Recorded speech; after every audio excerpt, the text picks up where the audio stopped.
Rich, thanks for educating us all today. I appreciate all the work you and Marianne and your whole team does for this community. Two quick questions. One, can you comment a little bit more on why this relationship between the charters, the Catholic, the private, and the public is so important to the city? And number two, could you also comment on the governor's unfortunate miscue on this budget, which, as you know, would pretty much put the high-performing charter schools out of business, if passed?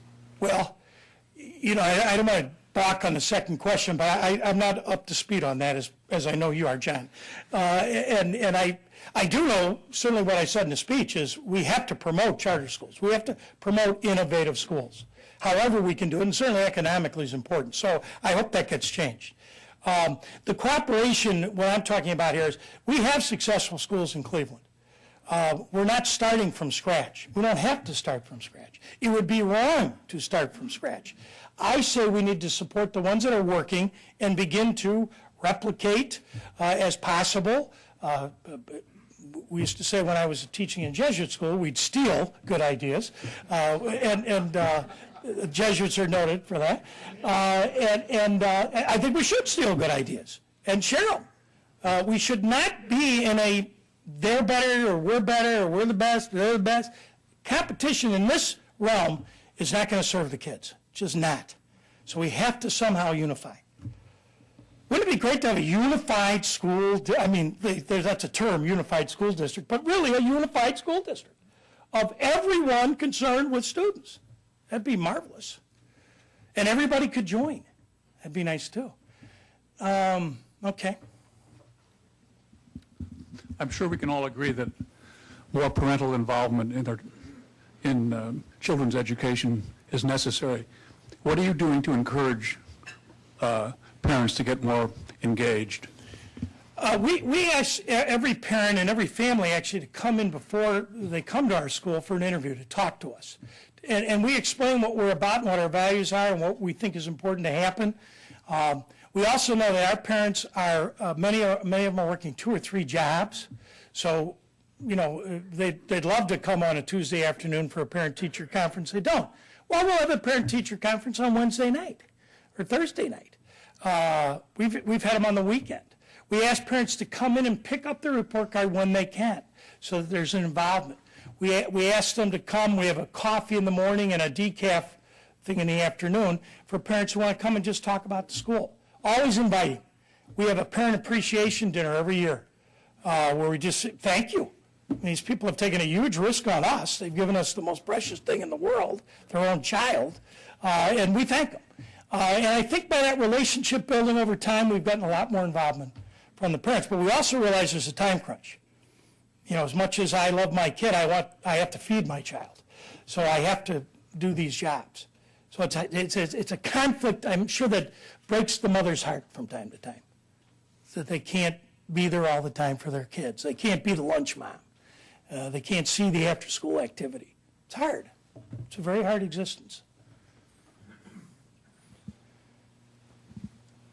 I want to thank you for saying so many things that need to be said today. I have a question about what you do in your school. You've talked about the work-study connection, and you've talked about emphasis on reading and math. However, there are also studies that show that teacher attitudes and teacher methodology in teaching has a great deal to do with success, and congratulations on your success, by the way. But I was wondering if you could speak a little bit about whether you do specialized teacher training or whether the methods of teaching are different at your school. I've got to be careful because some of our teachers are here, so but quite honestly, the number one factor in the success of a school, the number one factor by far, is the quality of the teacher, period. That's what makes the difference. You can have a great president, a great principal, of course we do, but that's not going to make the difference at all. So yes, teacher preparation, teacher support, professional development, working together. So a lot of together working at our school. We don't have the typical department. It's more like levels and groupings upon interests and so forth. So teachers help each other. a lot. There's a tremendous attitude at our school. I think teachers love working there most of the time. And that's the key. That is the key. Gates, in their latest research, has said, better you have a great teacher in a bad school than a bad teacher in a good school. Go for the great teacher. And reflect on your own life. You know, wherever that great teacher appeared in your life, that's who made the difference. So we want to have a lot of great teachers to make a difference. Thank you for celebrating the positive. I think it's important for this group to know that your school, our school, the Intergenerational School, Brian's schools, John's school, are really inspiring a national movement, schools that that's identified a wide spectrum of diverse schools committed to the education of the public. My question to you is, Dwight Eisenhower once said, the best way to address a problem is to make it bigger. This community is investing its future. He said that? Yes, he did. Is to envision it in a bigger context, might be an explanation, perhaps I'm paraphrasing inaccurately. The point is, this community is committed in many ways to health, to medicine.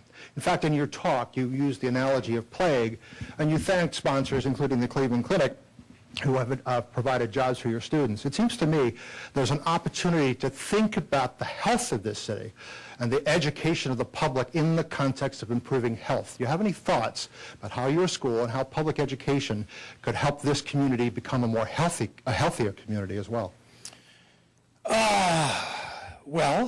Yeah.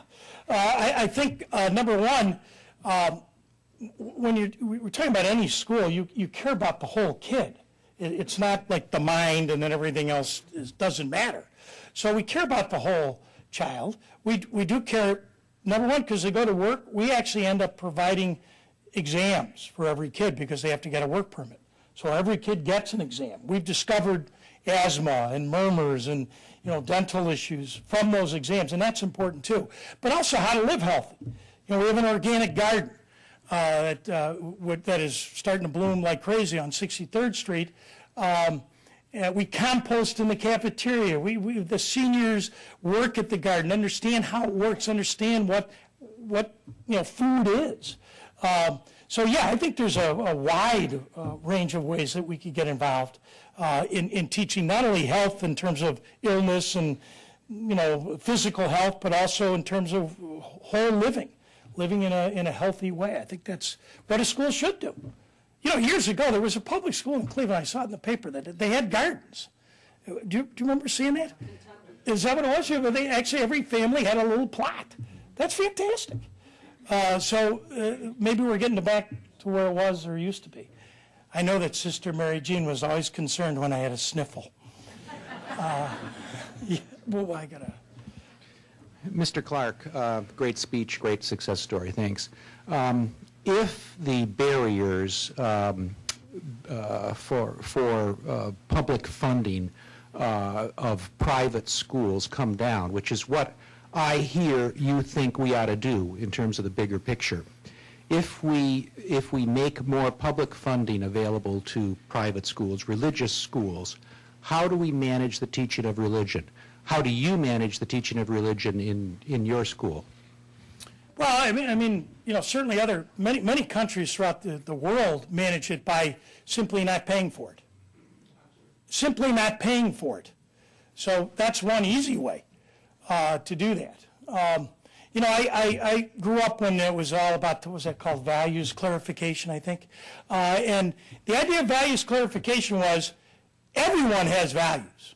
Okay, so whether you're teaching them or not, the kids will learn them. So values are being taught, and I think good values are being taught in school. And so the values that we teach are in our classes, are good values, I guess. But as far as public funding, don't fund that part.